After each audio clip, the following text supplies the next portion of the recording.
Fala, gênio! Bora aprender matemática? Meu nome é Marcos, matemático, e na aula de hoje nós vamos aprender um pouquinho mais sobre gráficos de funções. Eu sei que esse tema a gente já falou logo na primeira aula, mas a gente não voltou a falar desse tema e hoje nós vamos aprofundar ele um pouquinho mais. O objetivo é, sem ser nessa aula, na próxima, eu fazer uma relação que existe entre o gráfico de uma função e a sua inversa.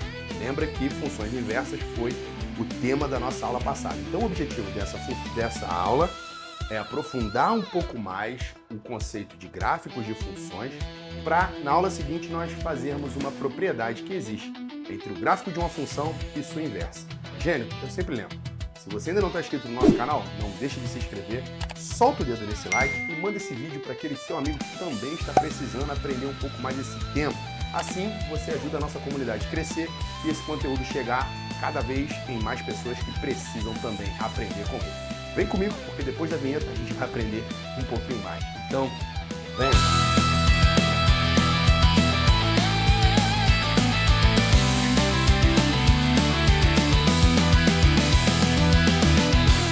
Gênio, na aula de hoje nós vamos retomar o assunto de gráficos de funções. Isso já está definido em uma outra aula, se eu não me engano, na primeira aula. Agora eu não me recordo muito bem. Mas, de qualquer forma, eu vou dar uma pequena revisão aqui para a gente poder lembrar o que significa, o que é o gráfico de uma função. Então, definiçãozinha está ali no quadro. Ó. Definição. O gráfico de uma função f de r em r, lembrando, de novo, nosso curso está falando de funções reais, de variáveis reais, ou seja, funções que têm o domínio subconjunto dos números reais. Ali, nesse caso, eu estou colocando logo os números reais todos. E o contradomínio também é um subconjunto dos números reais. Nesse caso, é também todos os números reais. Tá beleza? Então, o gráfico de uma função f de r em r é o conjunto de pontos p, x, y pertencentes a esse conjunto R2, tais que a ordenada do par ordenado é a imagem f de x vinda do número x. Beleza? Então, o y é igual a f de x. Em símbolos, o gráfico de uma função é o conjunto dos pares ordenados x, y pertencentes a R2, tal que y é igual a f de x. Isso é o gráfico de uma função. Legal, aqui está a definição matemática.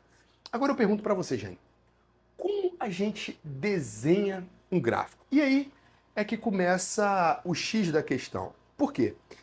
Gráficos de função não é algo que seja trivial de se desenhar. Por quê? Vamos tentar entender isso aqui? Para a gente conseguir desenhar um gráfico, a gente precisaria conseguir colocar todos os pontos x, y do R2 tal que o y é igual a f de x. Só que você concorda que já tem um problema aí, certo? Por quê? Porque esses pontos seriam infinitos, beleza? E já não tem como você desenhar infinitos pontos.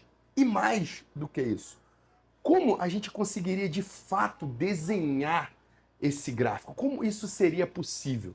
Isso, no fundo, não é um problema simples de se resolver. E para a gente, de fato, conseguir esboçar meramente um gráfico, a gente precisa de um arcabouço teórico bem forte. E, normalmente, nós aprendemos a fazer um esboço, mais ou menos, de um gráfico nos cursos de cálculo.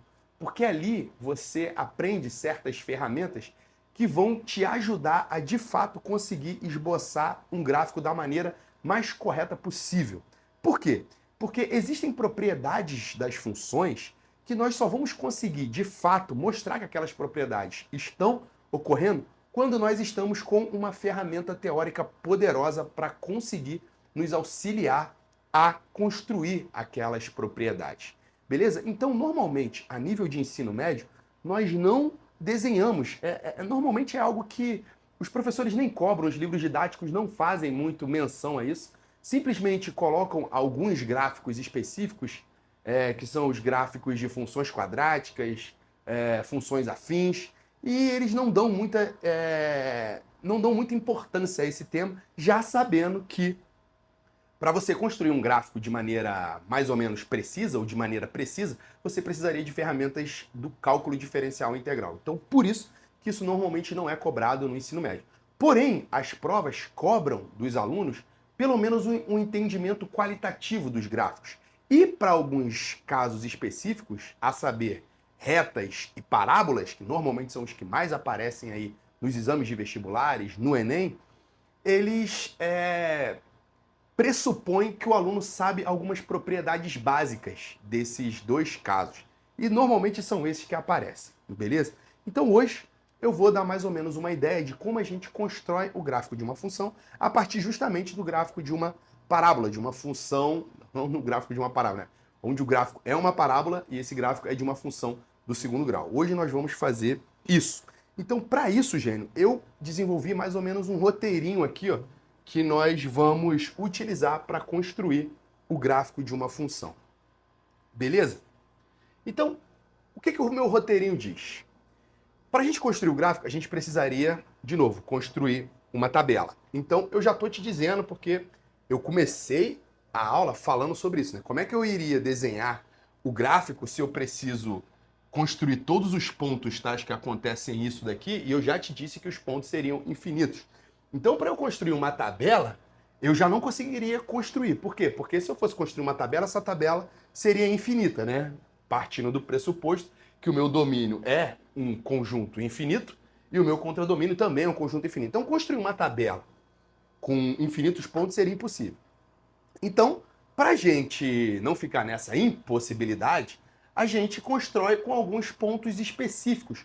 Pontos esses que o aluno pode escolher tranquilamente, beleza? Desde que esses pontos sejam convenientes para você conseguir fazer um esboço a partir da ferramenta que você tem ali, o papel e a caneta na sua frente. Beleza? Mas então, como é que a gente vai construir essa tabela? Olha aqui para mim, olha para o quadro. A gente precisa construir uma tabelinha com os valores da função f, ou seja, os valores de x da função e suas respectivas imagens, como eu mostrei lá na primeira aula sobre funções, beleza? E aí, nessa tabela, a gente vai colocar alguns valores importantes. E a partir desses valores importantes, nós vamos conseguir esboçar o gráfico da função. Beleza? Então, quais são os valores importantes que precisam estar no meu gráfico, na minha tabela para a construção do gráfico de uma função? Os valores importantes são o seguinte: as raízes da função precisam estar lá, as interseções com o eixo y, beleza? Lembrando que as raízes são justamente as interseções com o eixo x, né? O que são as raízes mesmo? São os valores que zeram a minha equação, beleza? São os valores tal que f de x é igual a zero. Isso daqui também aparece lá na nossa playlist de polinômios. Eu também falo dos zeros dos polinômios, as raízes dos polinômios. E é justamente resolver uma equação em que do lado você tem um polinômio e do outro lado você tem o zero. Aqui são as raízes da função. A ideia é a mesma. Eu quero saber quais são os valores de x, do meu domínio, no caso, né? Tal que essa equação aqui se torna zero, ou seja, f de x é igual a zero. As interseções com o eixo, isso aqui são as interseções com o eixo x, né? As interseções com o eixo y são justamente os pontos em que o f de x, o x é igual a zero, beleza? Não o f de x igual a zero, como aqui, mas o x é igual a zero. Ou seja, você está procurando aqui o f de zero, beleza? Essas são as interseções com o eixo y. Então, esses dois tipos de pontos aqui são pontos importantes que a gente deve colocar.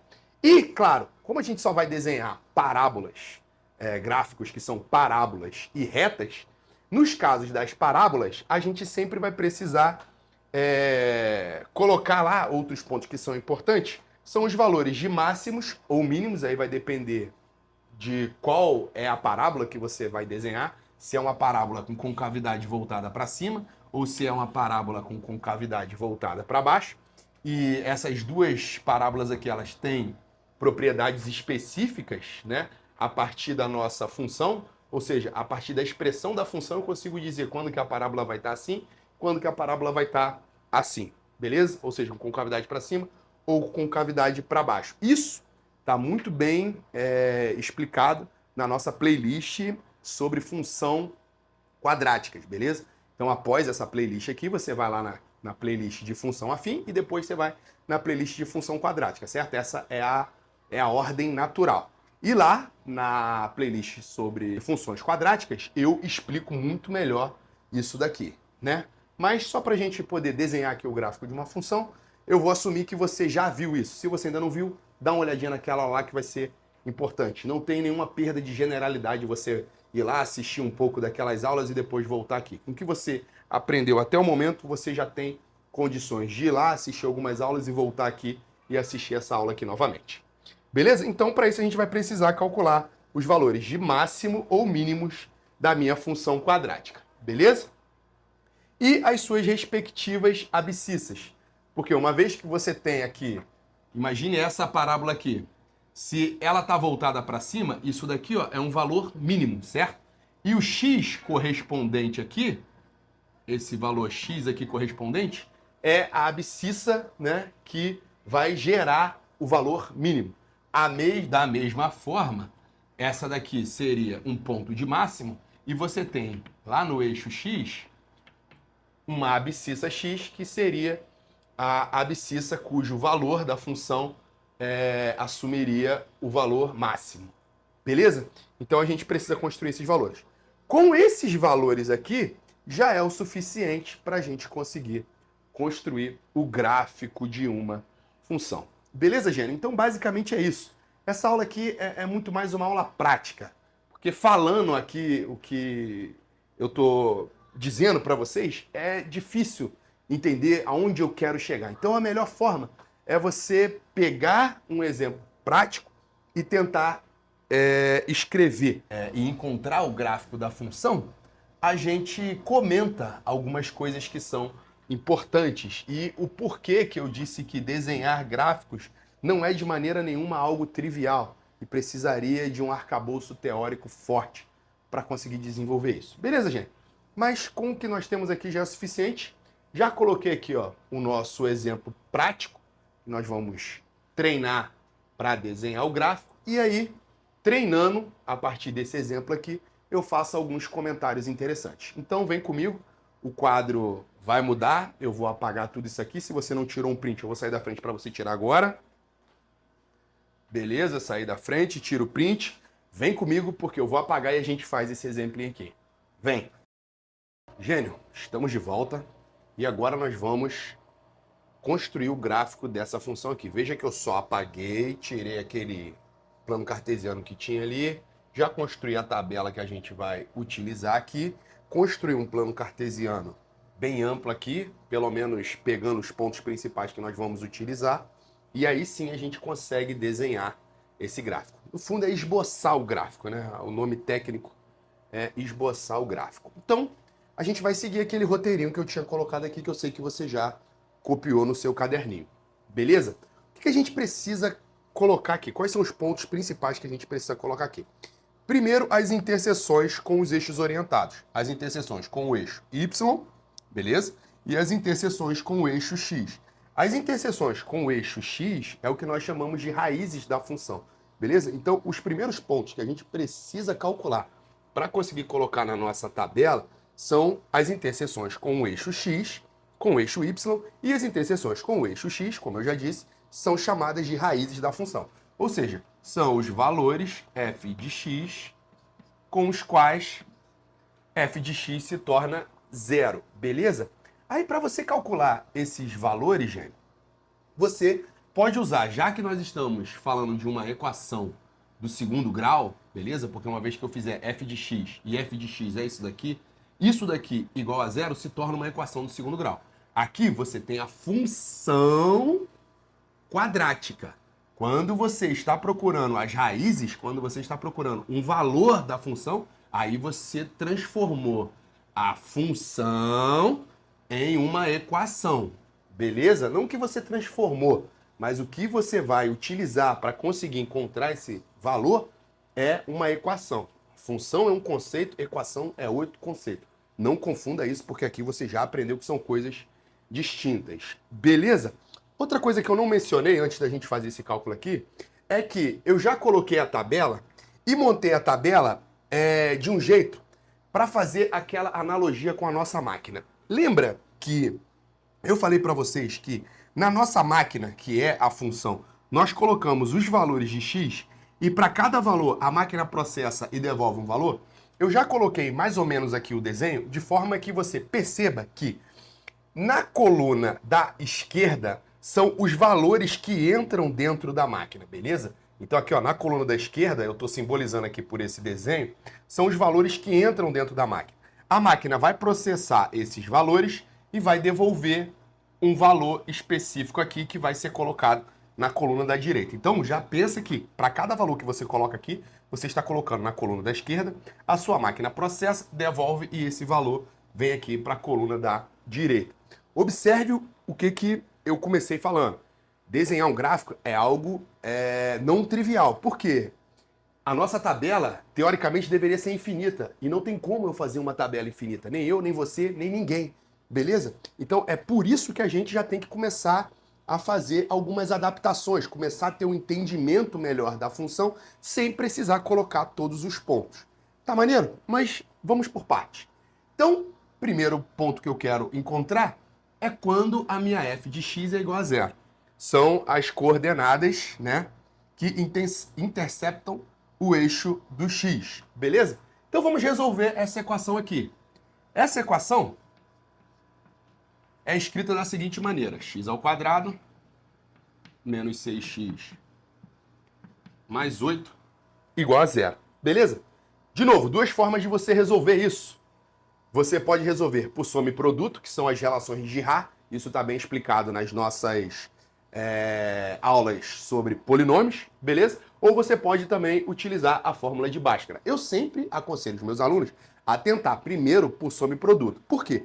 Porque por soma e produto, na hora da prova, você vai ganhar tempo, beleza? E normalmente os problemas já são feitos de forma que soma e produto vai te dar o resultado já de cara. A gente só utiliza a Bhaskara quando não dá para utilizar soma e produto, ou seja, quando as raízes normalmente não são raízes inteiras ou racionais também.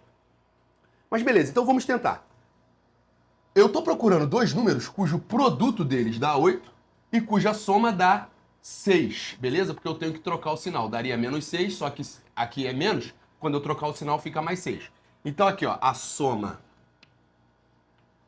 tem que dar 6 e o produto tem que dar 8, beleza? Gênio, eu sempre olho aqui pro produto. Por quê? Porque o produto é mais fácil de eu encontrar. Quais são os números cujo produto dá 8? Só tem casos pequenos, né? Pensa, produto 8 ou é 2 e 4, beleza? Porque 2 vezes 4 dá 8, ou é 1 e 8. Não tem como mais dois números inteiros terem como produto 8, sem ser esses números que eu mencionei. Então, se as raízes são raízes inteiras, tem que estar entre esses caras. E eu já percebo de cara que quando eu uso o 2 e o 4, a soma 2 mais 4 dá 6, beleza? A soma 1 mais 8 daria 9, que não é a soma que a gente quer. Beleza? Então eu já sei que os números são 2 e 8. Então eu encontrei duas raízes. A primeira raiz é a raiz x1 igual a 2, e a segunda raiz é a raiz x2 igual a 4. Então, para o valor 0, eu encontro dois valores. Então, quando a minha função processa aqui, ó, e devolve 0, na verdade, dois números foram usados para chegar no resultado 0. O 2 e o 4. Então, aqui eu já vou botar dois zeros aqui na minha coluna dos valores da imagem, beleza? E eu sei que os dois valores que levaram no 0 é o 2 e o 4. Beleza? Já coloquei ali. Agora vamos marcar esses pontos aqui no meu plano cartesiano. O ponto 2, 0, 2 no x, 0 no y, é esse cara aqui, ó. Beleza? E o ponto 4, 0, 1, 2, 3, 4, é esse camarada aqui, ó. Então já marcamos dois pontos aí, são os pontos por onde a minha parábola vai passar. Agora outra coisa que eu quero que a gente observe é o seguinte. Lá na playlist de funções quadráticas, eu explico o porquê da parábola ser dessa forma ou dessa forma. E eu mostro para você que isso tem a ver com o coeficiente do x ao quadrado. A função quadrática é uma função do tipo f de x igual a x ao quadrado mais bx mais c. E a partir desse A aqui, eu consigo definir não, né? Eu consigo descobrir se a minha função, se a minha parábola vai estar dessa forma ou se vai estar dessa forma. Basicamente, a parábola vai estar dessa forma aqui, ó, quando o A for maior do que zero, beleza? Quando esse meu coeficiente que multiplica o x ao quadrado for maior do que zero, a minha parábola vai estar dessa forma. Quando o coeficiente que multiplica o x ao quadrado for menor do que zero, a parábola vai estar dessa forma aqui. Beleza? E quando o coeficiente for zero? Não pode ser zero, concorda? Porque se for zero, você zera esse termo aqui e a sua função, na verdade, não é uma função quadrática, é uma função do primeiro grau, uma função afim. Então isso não pode acontecer. O A tem que ser sempre diferente de zero. Logo, a gente vai estar ou nesse caso ou nesse caso. No nosso exemplo aqui, o coeficiente que multiplica o x ao quadrado é o 1, né? Que é facultativo. Ele está aqui, a gente não está vendo, mas a gente sabe que é 1. 1 é maior do que zero. Então, a minha parábola tem essa concavidade aqui, ó, voltada para cima. Então, eu sei que a minha parábola já vai passar por aqui. Beleza, gente? Show de bola. Agora é aonde eu quero fazer um comentário com vocês. Porque é o seguinte. De novo, eu disse para você que o gráfico da parábola é esse U aqui, ó. Mas quem me garantiu que uma parábola tem esse formato aqui? Como é que a gente garante isso? E eu falei para vocês que a concavidade é positiva. Eu precisaria definir o que é concavidade. Como assim eu digo para você? Olha, a concavidade é voltada para cima. A concavidade dela é positiva. O que é concavidade? Na matemática, nada é colocado por se colocar. Tudo precisa ser demonstrado. Tudo precisa ser precisamente escrito. Então não tem como eu simplesmente dizer, a concavidade é para cima. O que me permite dizer que a concavidade é para cima? Existe uma definição. No ensino médio, nós simplesmente passamos as informações sem necessariamente demonstrar todas as informações, sem necessariamente mostrar de onde todas essas informações vêm. Mas você já precisa ficar ligado que não é simples eu dizer que o gráfico ele tem esse formato aqui, essa concavidade é para cima e vamos lá e vamos meter bronca. Não, isso é algo complexo. Precisa de um arcabouço teórico para me garantir isso que eu estou fazendo. É por isso que normalmente desenhar um gráfico não é algo trivial. A gente precisa de um arcabouço teórico. Beleza? Então eu vou só apagar essa partezinha aqui para a gente continuar fazendo as contas. Então apaguei, gênio. Vamos voltar lá. A gente sabe os pontos agora que levaram no zero, 2 e 4. Agora eu preciso encontrar as interseções com o eixo dos y. As interseções com o eixo dos y também é um valor zerado, é um valor zero. Mas qual o valor zero? É quando a minha variável x é zero. Então, interseções com os eixos coordenados, agora com o eixo y, eu tenho que fazer o x igual a zero. Fazer o x igual a zero, gênio, é simplesmente jogar o zero aqui na minha máquina, certo? Quando eu jogo o zero dentro da minha máquina, a minha máquina processa, basicamente ele substitui fazendo o f de zero, e a gente sabe que o f de zero é zero ao quadrado, menos 6 vezes zero, mais 8. Então, zero ao quadrado, menos 6 vezes zero, mais 8. E isso daqui é justamente o 8. Então, quando você joga o zero aqui dentro, a sua máquina devolve o 8. E aí você pode marcar esse ponto. 0, 1, 2, 3, 4, 5, 6, 7, 8. 8, tá aqui, ó.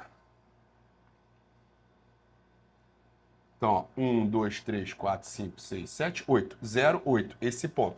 Então, eu já sei que a minha parábola vai passar por aqui, vai ser um U, né? E vai fazer esse formato aqui. A gente já sabe. Lá no curso de funções quadráticas, eu faço isso com muito mais calma. Mostro isso aqui com um programa computacional. Mostro para vocês o que acontece quando a gente varia os números A, B e C. Lá tem uns recursos bem legais. Então, eu aconselho a você assistir aquelas aulas. Não, você não perde nada indo lá assistir e depois voltar para cá. Beleza? Você não perde nada. Tranquilo? Show de bola. Agora, eu falei para vocês que a gente precisa também marcar os pontos de máximo e mínimo.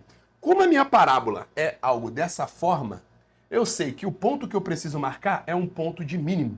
Como a gente calcula esse ponto de mínimo? Eu também já fiz isso lá no meu curso sobre a função quadrática, beleza? Eu só vou colocar os valores aqui, eu não vou demonstrar da onde vem esses valores. Você vai continuar seguindo as nossas playlists e vai chegar lá. Se você quiser já dar um pulo para lá, também não tem problema.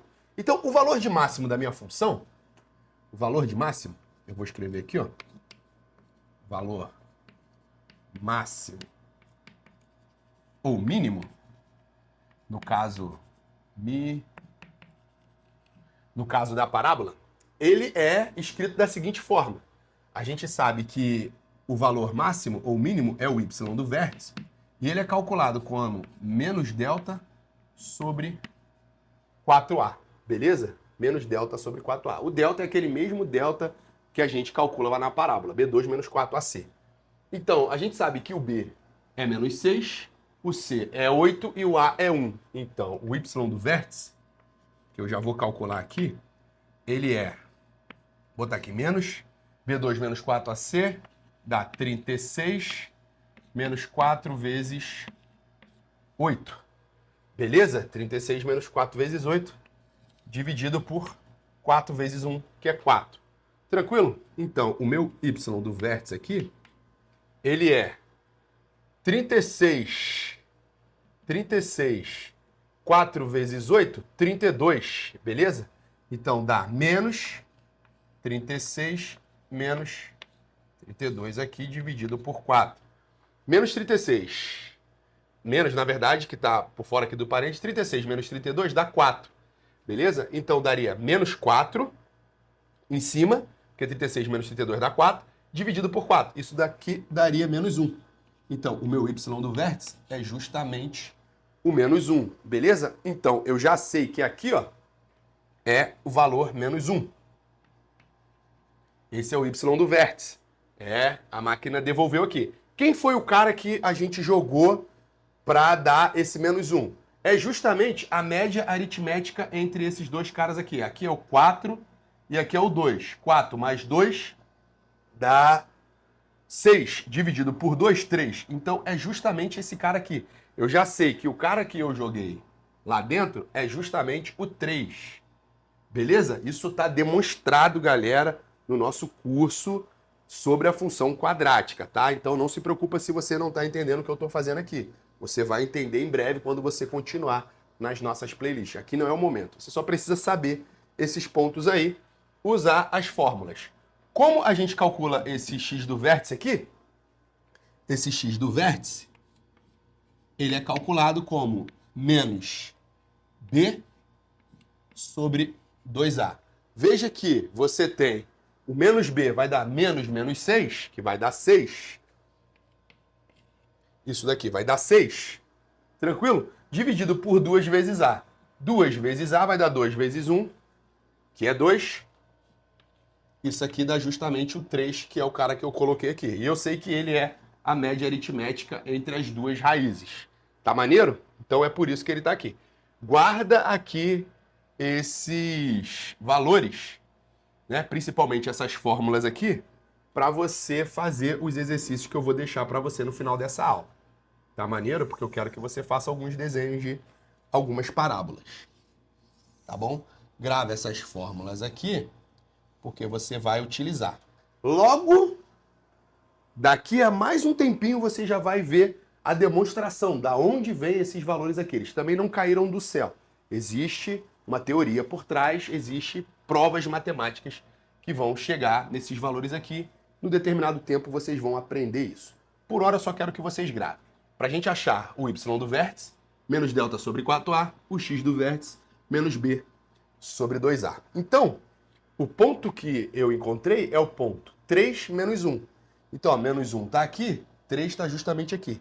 Então, quem é o ponto? O ponto é esse cara aqui, ó. Então, eu já sei que a minha parábola passa justamente aqui. Beleza? Agora eu já consigo desenhar minha parábola. Ela tem que passar por esse ponto. E aqui é justamente o vértice da minha parábola. Com isso, eu já sou capaz de desenhar a minha parábola. beleza? Eu vou desenhar ela aqui, bonitona. Lá vai minha parábola, aqui tem um ramo, não sou nenhum Pablo Picasso, mas essa daí é a nossa parábola, beleza? Tá aí desenhada a nossa parábola. De novo, gênio, alguns comentários. Eu tô dizendo para você que a parábola é essa curva aí. Mas quem é que me garante que quando eu pego pontos aqui bem próximos de qualquer valor, ou seja, quando eu dou um zoom em qualquer ponto, quem me garante que essa linha que está passando aqui é uma linha bonitinha assim? Beleza? Por que essa linha não faz alguma coisa louca desse tipo aqui? Ela não poderia fazer isso? Poderia fazer isso. Quem me garante isso? Quem me garante é justamente uma ferramenta matemática poderosa. Beleza? Eu não posso simplesmente dizer, a parábola é isso daqui e acabou, né? A gente sempre, na ciência, principalmente na matemática, embora ela não seja ciência, a gente sempre tem que duvidar das informações, das afirmações, beleza? Eu estou dizendo que a parábola é essa curva aqui. Você não precisa acreditar na minha palavra. Você tem que duvidar da minha palavra. Por quê? Por que a parábola é dessa forma? Por que a parábola não é de outra forma? É assim que a matemática progride, beleza? Alguém demonstrou matematicamente que a parábola tem essa forma que aí tem a ver lá com a geometria analítica, com as interseções de um plano com cone, beleza? Coisas que não vou comentar aqui, mas que estão um pouco mais aprofundadas, por exemplo, na minha playlist de geometria analítica, beleza? Mas, de novo, precisa ser demonstrado. Isso aqui não é algo para ser assumido como verdade absoluta. Isso aqui não é um mandamento daqueles que estão lá na Bíblia, beleza? Isso aqui precisa ser demonstrado. Mas então, nós acabamos de desenhar a nossa parábola. É assim que a gente faz os desenhos dos gráficos, é assim que a gente esboça os gráficos. O interessante é você entender o seguinte, que quando nós olhamos para um gráfico, é mais fácil nós tirarmos informações. Quando eu olho para essa expressão aqui, ó, é difícil eu dizer que essa função aqui teria um mínimo, por exemplo. No caso, está tendo um mínimo, olha. Quando eu olho para o gráfico, é fácil ver que esse aqui é o mínimo.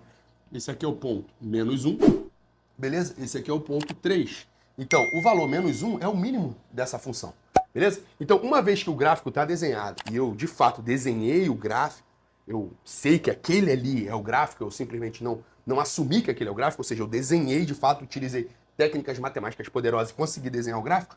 Olhando para o gráfico, eu consigo tirar informações valiosas. E é isso que, a nível de ensino médio, os vestibulares cobram. O entendimento que você precisa ter de olhar o gráfico e perceber aonde a função está crescendo, por exemplo.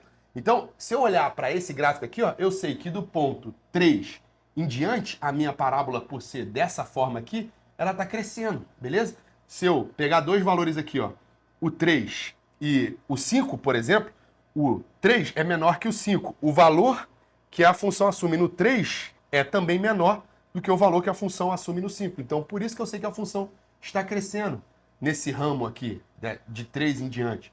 Também sei que a função está decrescendo. Abaixo do 3, né, do 3 até a reta menos infinita aqui, ó, como a parábola está fazendo esse movimento aqui, ó, eu sei que a minha função está decrescendo.